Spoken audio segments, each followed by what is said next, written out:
Hello friends, welcome to my YouTube channel. तो आज फिर से आप लोगों का मैथमेटिक्स की दुनिया में स्वागत है। यानी कि आप लोग के लिए आज फिर से एक इम्पॉर्टेंट क्वेश्चन लेके आए हुए हैं जो हम लोग पिछले वीडियो में सॉल्व करते आ रहे हैं, जो सीरीज चालू किए थे 2015 से 18 का सेशन का। आज फिर से आप लोगों के लिए एक इम्पॉर्टेंट क्वेश्चन लेके आए हुए हैं। अब ज़्यादा क्वेश्चन नहीं बचा हुआ है, 1 से 2 क्वेश्चन इस सेशन का है। उसके बाद 2016 से 19 का सेशन का हम स्टार्ट करेंगे। तो ये जो क्वेश्चन है 10 नंबर का है और काफ़ी इंपॉर्टेंट क्वेश्चन है, इसलिए आप लोग इस वीडियो को ध्यान से देखेंगे। ये क्वेश्चन जो है आपका linear differential equation with constant coefficient का है।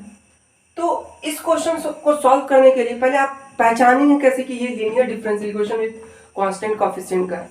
तो ये जो क्वेश्चन आप देख सकते हैं कि d2y by dx2 plus pdy by dx plus qy is equal to function of x। यहाँ पे p और q क्या है ये आप लोग पूछेंगे। तो p और q क्या है, एक कांस्टेंट है, और फंक्शन ऑफ x क्या है, ये यानी कि x का टर्म में रहना चाहिए। तो यहाँ पे आप क्वेश्चन में आपको दिख रहा होगा कि सिर्फ ये तो qy है, यानी कि ये q आपका ये कांस्टेंट है, बट आपको p नहीं दिख रहा होगा। तो क्वेश्चन में p नहीं, उससे क्या मतलब, p इंटू ये है जो dy by d x into zero कर सकते हैं, या फिर आप zero into d y by d x लिख सकते हैं। तो जीरो क्या है, कांस्टेंट है, आप जीरो इंटू जीरो फिर वही आ जाएगा। तो यानी कि नहीं है तो वो मैटर नहीं करता, आपका क्वेश्चन इस फॉर्म में है कि नहीं है। तो जब ये क्वेश्चन इस फॉर्म में है, इसलिए इसको हम क्या बोलते हैं, linear differential equation with constant coefficient का क्वेश्चन। अब इसको सॉल्व करने के लिए अब यहाँ पे एक चीज और था कि अगर जैसे कि यहाँ पे क्या था कि d2y by dx2 plus p dy by dx plus qy is equal to f of x, ये था ना। तो इसमें एक चीज और रहेगी बताना कि अगर इज इक्वल टू जीरो रहता था, रहेगा या रहता था, तो हम लोग क्या सॉल्व करते थे, सिर्फ कॉम्प्लीमेंट्री फंक्शन फाइंड करने की इसमें जरूरत है। तो इज इक्वल टू जीरो यहाँ पे है नहीं, अगर इज इक्वल टू सिर्फ जीरो रहता तो इस क्वेश्चन का सिर्फ हम लोग कॉम्प्लीमेंट्री फंक्शन फाइंड करते हैं। यहाँ पे जीरो नहीं है, तो इस क्वेश्चन को सॉल्व करने के लिए यानी कि कंप्लीट सॉल्यूशन निकालने के लिए हम लोग को सबसे पहले कॉम्प्लीमेंट्री फंक्शन निकालना पड़ेगा, फिर पार्टिकुलर इंटीग्रल निकालना पड़ेगा, और ये दोनों निकालने के बाद अगर दोनों को हम ऐड कर देंगे तो वो आपका क्या हो जाएगा, कंप्लीट सॉल्यूशन इस डिफरेंशियल इक्वेशन का हो जाएगा। ठीक है, तो इस क्वेश्चन को सॉल्व करने के लिए इसको ट्रांसफॉर्म करना पड़ेगा। तो ट्रांसफॉर्म करने के लिए हम लोग डी बाई डी एक्स को क्या ले लेंगे, डी। तो यहाँ पे देख सकते हैं d2 बाई, तो यहाँ पे क्या है d2 बाई dx2। तो क्या इसको हम क्या डी स्क्वायर नहीं लिख सकते हैं, जब यहाँ एक d था तो d लिखें, जब d का पावर 2 हो गया तो d स्क्वायर हो गया। तो यही हम यहाँ पे यूज करेंगे, तो इसको क्या लिख देंगे, d square y plus a square y is equal to sec ax। ठीक है, अब क्या करेंगे, यहाँ पे y कॉमन ले लेंगे, तो क्या हो जाएगा d square plus a square y bar is equal to sec ax। ये आपका इक्वेशन 1 हो गया, आप ले सकते हैं इक्वेशन। अब यहाँ से कॉम्प्लीमेंट्री फंक्शन कैसे फाइंड करेंगे, तो उसके लिए सबसे पहले ऑक्सिलरी इक्वेशन निकालना पड़ेगा। इट्स ऑक्सिलरी इक्वेशन क्या हो जाएगा,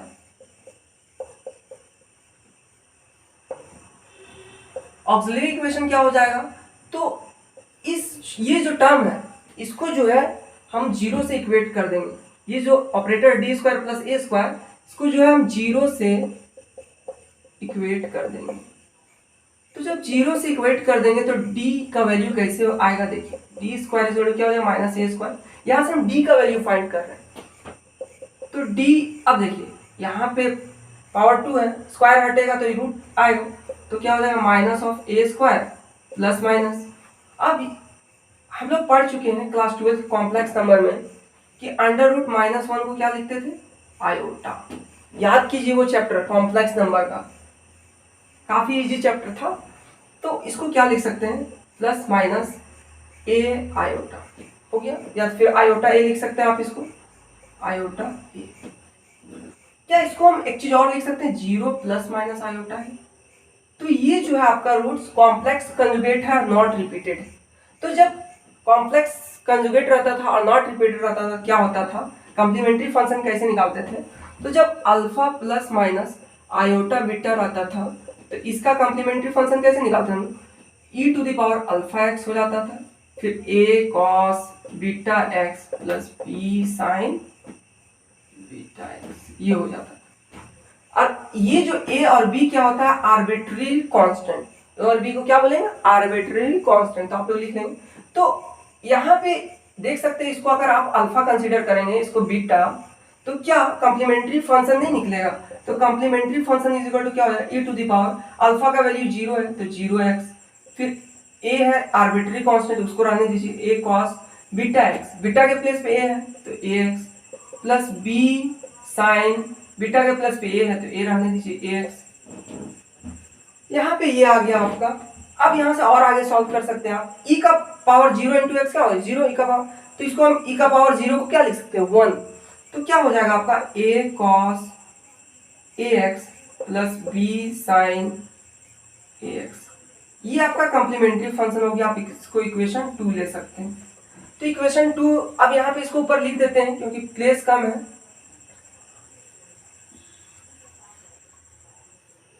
तो ये आपका कॉम्प्लीमेंट्री फंक्शन फाइंड हो गया, यानी कि आपका कॉम्प्लीमेंट्री फंक्शन क्या हो गया, CF is equal to a cos ax plus b sin ax, इसको आप इक्वेशन 2 बोले। चलिए इसको रब करते हैं। अब देखिए ये आपका, अब चलिए पार्टिकुलर इंटीग्रल फाइंड करते हैं। तो पार्टिकुलर इंटीग्रल फाइंड करने के लिए क्या करेंगे कि यहाँ पे लिखेंगे from equation 1। Particular integral find करने के लिए हम लोग जानते हैं एक फॉर्मूला, क्या कि 1 by f of d into x, ये आपको फॉर्मूला याद रखना है। एफ ऑफ डी क्या है, ऑपरेटर फंक्शन, और एक्स क्या है, फंक्शन ऑफ एक्स। तो एफ ऑफ डी आपका ये वैल्यू है और एक्स ये है, तो इस फॉर्मूला में पुट करेंगे और फाइनली हम लोग पार्टिकुलर इंटीग्रल फाइंड करेंगे।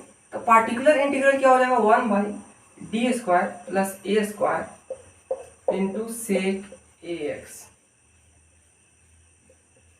अब हम लोग पढ़े थे कि यहाँ पे कॉस और साइन रहता था, तो क्या करते थे कि सिंपली डी स्क्वायर को रिप्लेस कर देते थे माइनस ऑफ ए स्क्वायर। यहाँ पे तो साइन और कॉस है नहीं, इसलिए कोई उपाय है नहीं, तो हम लोग क्या करेंगे कि इसको चेंज करेंगे। तो ये देख सकते हैं D square plus a square, इसको हम फैक्टर में तोड़ सकते हैं कि नहीं, क्या इसको हम लिख सकते हैं D plus iota A into D minus iota ए। जब इसको आप मल्टीप्लाई, देखिए ए प्लस बी ए माइनस बी, तो जब आप इसको मल्टीप्लाई कीजिएगा डी स्क्वायर माइनस ए स्क्वायर होता है, यानी ए प्लस बी माइनस इंटू ए माइनस बी, ए स्क्वायर माइनस बी स्क्वायर, तो ये क्या हो जाएगा आई स्क्वायर इंटू में ए स्क्वायर। अब आयोटा स्क्वायर का क्या वैल्यू होता है, -1, तो यहाँ पे क्या हो जाएगा d square plus a square. तो फाइनली आपका ये आ जाए, तो इसको हम इस तरह लिख सकते हैं। तो बस यही करेंगे। तो क्या करेंगे कि 1 बाई डी प्लस आयोटा है इंटू में डी माइनस आयोटा है इंटू सेक ए एक्स। अब इसको और क्या कुछ कर सकते हैं, क्या इसको हम D plus iota A minus D minus iota A by, ये रहने दीजिए डी प्लस आयोटा इंटू में डी। अब क्या किए हैं ये समझिए, ये हम क्यों लिखें।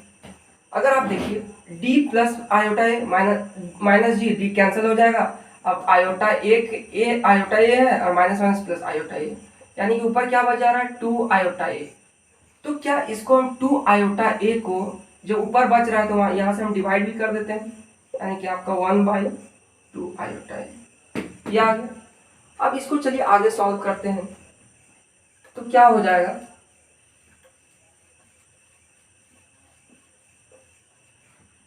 ये जो है, अब इसको आप सेपरेट कीजिए, 1 बाई 2 आयोटा ए को रहने दीजिए। तो क्या हो जाएगा, आप इसको जब सेपरेट कीजिएगा d plus iota A by में d plus iota A into D minus iota A, आपका यहाँ पे माइनस है d minus iota A by D plus iota A into D minus iota A. ये है। तो यहाँ पे क्या कीजिएगा, आप देख सकते हैं कि ये d प्लस आयोटा है, ये d प्लस आयोटा है कैंसर, ये d माइनस आयोटा है, ये d माइनस आयोटा ये कैंसर। आपका क्या बच गया,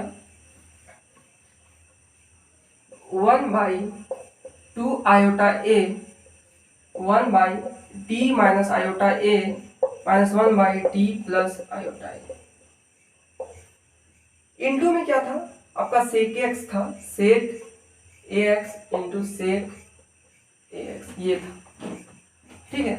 अब सेक ax को एक बार इससे मल्टीप्लाई करेंगे, एक बार इससे, तो क्या हो जाएगा आपका 1/2 iota a 1/d minus iota a into sec ax minus 1/d plus iota a into sec ax। ये आपका क्या निकल रहा है, पीआई, याद रखिएगा ये जो आपका निकल रहा है पार्टिकुलर इंटीग्रल है, ठीक है। ये हो गया। अब क्या करेंगे हम, इसको इक्वेशन जो है आप, ये आपका 2 था तो आप इसको 3 मान लीजिए। अब यहाँ से आप डायरेक्ट अगर सॉल्व कीजिएगा तो थोड़ा ज़्यादा लेंदी होगा, बनेगा भी इस तरह, लेकिन हम इसको अलग अलग सॉल्व करेंगे। तो अलग अलग सॉल्व करने के लिए चलिए सॉल्व करते हैं।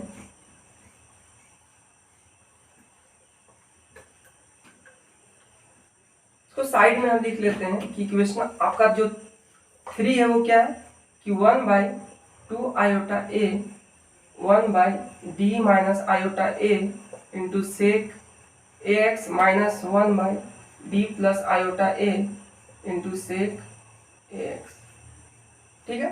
इसको आप इक्वेशन 3 माने, रहने दीजिए। ये आपका क्या है, is equal to P I का ये वैल्यू है पार्टिकुलर इंटीग्रल, यहाँ से हम टोटल फाइंड करेंगे।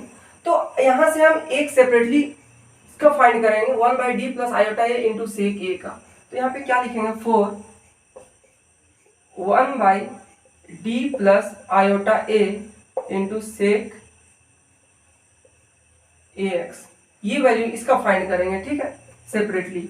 अब इसको कैसे फाइंड करेंगे, तो यहाँ पे देख सकते हैं आप कि यहाँ पे क्या लिख सकते हैं, 1 plus d plus iota a, क्या यहाँ पे हम अगर e to the power minus iota ax into e to the power iota ax into sec ax लिख सकते हैं। अब देखिए इसको हम क्यों किए, यहाँ पे क्या, इसको हम जब ऐड करेंगे iota ax minus plus iota x, जब ऐड करेंगे 0 हो जाएगा, ई टू द पावर 0 का वैल्यू 0, क्योंकि बेस जो है सेम है, पावर क्या होता है, ऐड होता है, ये माइनस में ये प्लस में, तो 0 हो जाएगा। तो ये सिंपल है। अब क्यों किए हैं, क्योंकि यहाँ पे हम शिफ्टिंग रूल अप्लाई करेंगे। तो यहाँ पे देख सकते हैं E to the power iota ax है, जब इसको हम शिफ्ट करते हैं तो क्या होता है, तो शिफ्टिंग रूल क्या कहता है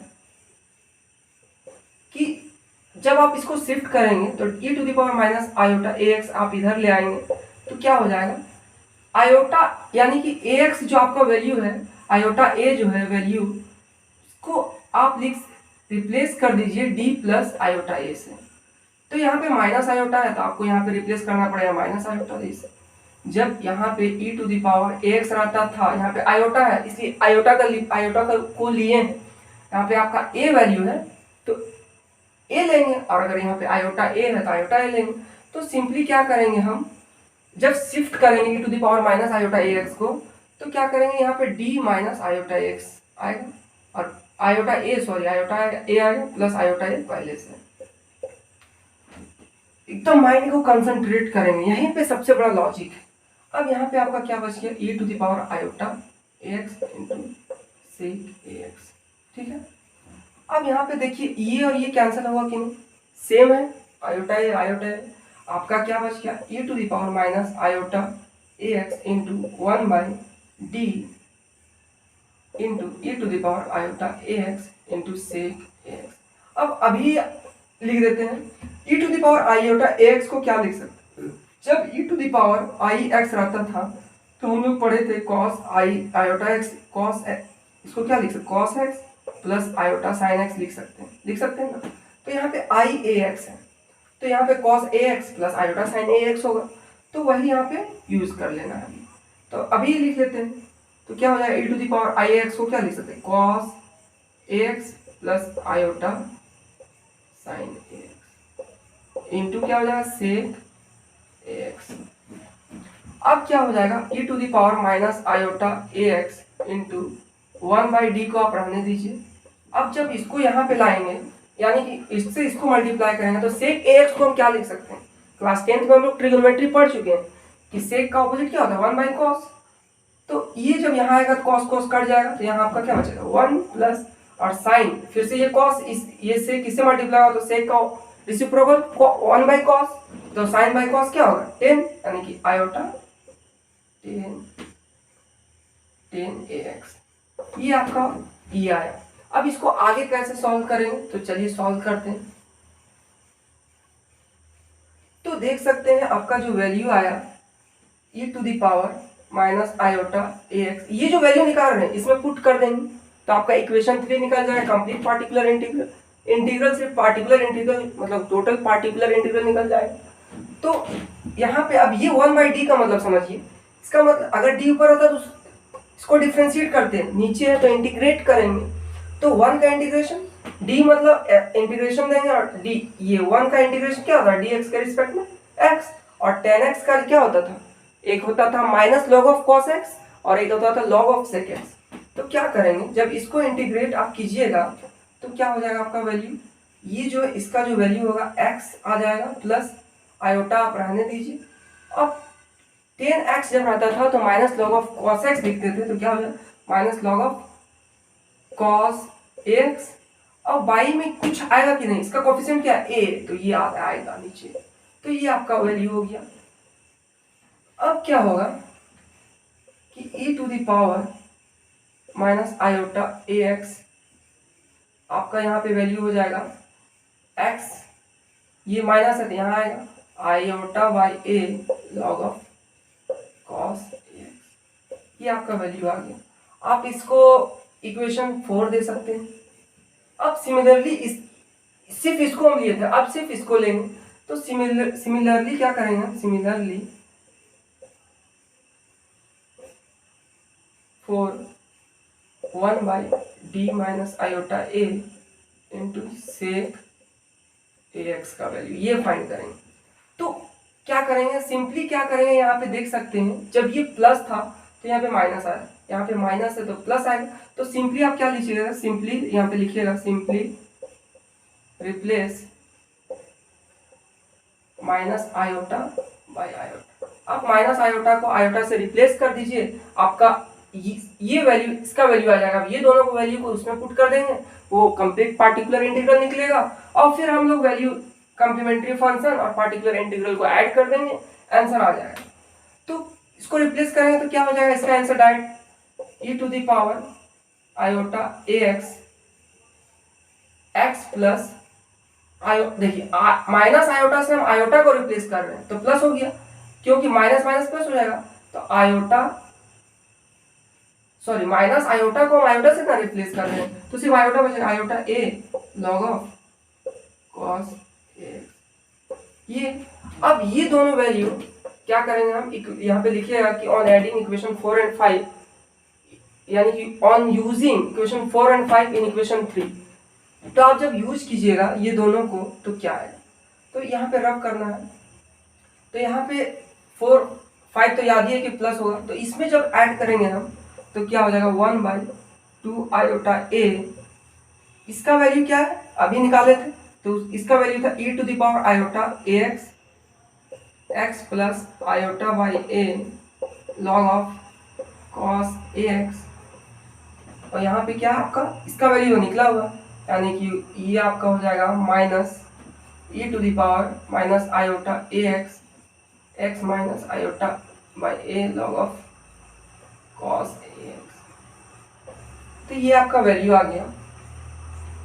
अब यहाँ से क्या करेंगे हम, देखिए यहाँ पे जब मल्टीप्लाई आप कीजिएगा सबको एक टर्म को एक साथ करेंगे 1/2 आयोटा a रहने दीजिए और e⁻ आयोटा ax, और यहाँ पे इसको इससे मल्टीप्लाई करेंगे फिर इसको इससे x, तो यहाँ पे x कॉमन आ जाएगा, क्या e⁻ iota ax minus e⁻ minus iota ax, एक साथ कर रहे हैं, इसको इससे मल्टीप्लाई करेंगे इसको इससे, और x इसमें भी है इसमें भी है, तो यहाँ पे x आपका कॉमन आ जाएगा।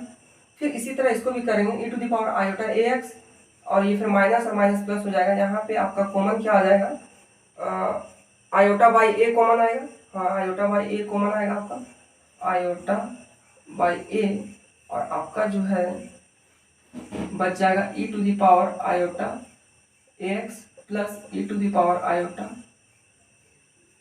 माइनस है यहाँ पे आयोटा ax, और क्या बचेगा ये log cos ax और log cos ax दोनों में सेम है, log cos ax।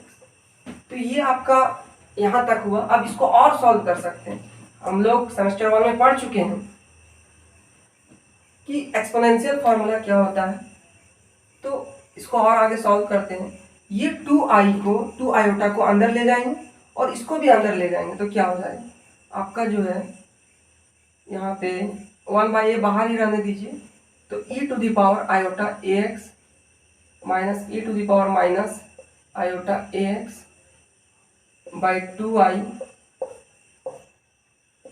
2i हो गया, और फिर इंटू में x है प्लस, अब क्यों कर रहे हैं वो आपको समझ में आएगा अभी, आयोटा बाई ए, और यहाँ पे क्या करेंगे अंदर, आप आई को इसमें बाहर ही रहने दीजिएगा और सिर्फ 2 को सिर्फ अंदर ले लीजिएगा, ठीक है। e to the power iota ax plus e to the power minus iota ax by 2 into log of cos ax, ये पूरा का हॉल है, और ये 1/a अभी भी बाहर में है। अब चलिए इसको सॉल्व करते हैं। अब हम लोग एक फॉर्मूला पढ़े थे कि e to the power iota x plus e to the power minus iota x, और यहाँ पे माइनस अगर हम लेते हैं x बाई 2i, तो इसका जो फॉर्मूला होता था क्या, साइन x। ये इसका फॉर्मूला होगा sine x equal to e to the power i x minus e to the power minus iota x by 2i, और प्लस में जब रहता था तो यहाँ पे i नहीं रहता था, और अगर e to the power iota x plus e to the power minus iota x by 2 रहता था, तो ये जो फॉर्मूला था cos x का होता था। तो यही रूल यूज करेंगे और इस इक्वेशन को सॉल्व करेंगे। तो ये जो आपका वैल्यू आ रहा है, ये क्या है, particular integral, total particular integral का वैल्यू निकाल रहे हैं, तो 1/a रहने देंगे। इसको क्या लिख सकते हैं, इसको लिख सकते हैं साइन क्या ax, इंटू में आपका क्या है x है, तो x को आप इधर लिख सकते हैं प्लस, अब क्या है कि यहाँ पे इसको क्या लिख सकते हैं, यहाँ पे 2 e to the power iota ax plus e to the power minus iota ax by 2, इसको हम लिख सकते हैं cos ax, तो यहाँ पे आपका 1/a, यहाँ पे cos ax इंटू में log ऑफ cos ax, ये आपका आ गया। अब 1/a को दोनों से मल्टीप्लाई कर देंगे, तो क्या हो जाएगा x by a sine ax plus फिर 1/a से multiply 1/a square cos ax into में log ऑफ cos ax, ये आपका पार्टिकुलर इंटीग्रल आ गया। अब कंप्लीट सॉल्यूशन कैसे निकलेगा, तो ये जो कम्प्लीमेंट्री फंक्शन इक्वेशन 2 में जो हम लोग सपोज माने थे, इक्वेशन 2 जिसको लिए थे, और इक्वेशन ये जो आपका 6 आएगा, तो ये जो इक्वेशन होगा ये दोनों को ऐड कर देंगे तो आपका कंप्लीट सॉल्यूशन निकल जाएगा। यानी कि क्या लिखेंगे कि ऑन एडिंग इक्वेशन 2 एंड 6 लिख दीजिए यहाँ पे, on adding equation 2 and 6 we get the complete solution. ठीक है, लिख दीजिए कंप्लीट सॉल्यूशन। तो आपका कंप्लीट सॉल्यूशन इज क्या हो जाएगा, CF प्लस PI, जो भी PI और CF का वैल्यू आया वो पुट कर दीजिए, फाइनली आपका आंसर हो गया। तो इतना आपको मेहनत करना पड़ेगा, यानी कि इजी क्वेश्चन अगर आप 1 से 2 बार बना लेते हैं तो आप इजी से सॉल्व कर सकते हैं इसको, बेहद इजी क्वेश्चन। तो आई थिंक आप लोग को समझ में आया होगा। तो नेक्स्ट क्वेश्चन के लिए आप लोग नेक्स्ट वीडियो का इंतजार कीजिए, कुछ ही देर में अपलोड हो जाएगा। Thank you.